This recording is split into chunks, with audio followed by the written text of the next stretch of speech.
નમસ્કાર, સત્યમેવ જયતે લાઈવ ન્યૂઝમાં આપનું સ્વાગત છે। વડોદરા શહેરમાં નશાકારક સિરપના ગેરકાયદે વેપાર સામે ફૂડ એન્ડ ડ્રગ્સ વિભાગે મોટી કાર્યવાહી કરી છે।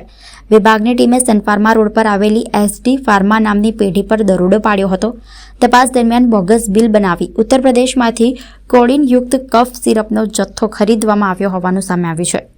આ પેઢીએ બોગસ બિલોમાં 9000 કફ સિરપની બોટલની ખરીદી દર્શાવી હોવાનું તપાસમાં બહાર આવ્યું છે। ત્યારબાદ આ નશાકારક કફ સિરપનો જથ્થો વડોદરા અને અમદાવાદની અન્ય ફાર્મા પેઢીઓને વેચવામાં આવ્યો હતો।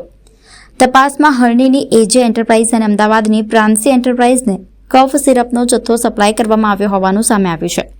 ફૂડ એન્ડ ડ્રગ્સ વિભાગની તપાસ મુજબ ત્રણેય ફાર્મા પેઢીઓ દ્વારા કથિત રીતે સિન્ડિકેટ રચીને બોગસ બિલોના આધારે નશાકારક કફ સિરપના ગેરકાયદે વેપારનો કારોબાર ચલાવવામાં આવતો હતો।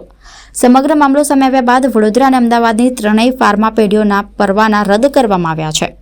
નશાકારક કફ સિરપના ગેરકાયદે વેપાર સાથે સંકળાયેલા અન્ય લોકો અને સમગ્ર સપ્લાય ચેઇન અંગે પણ વિભાગ દ્વારા વધુ તપાસ હાથ ધરવામાં આવી છે।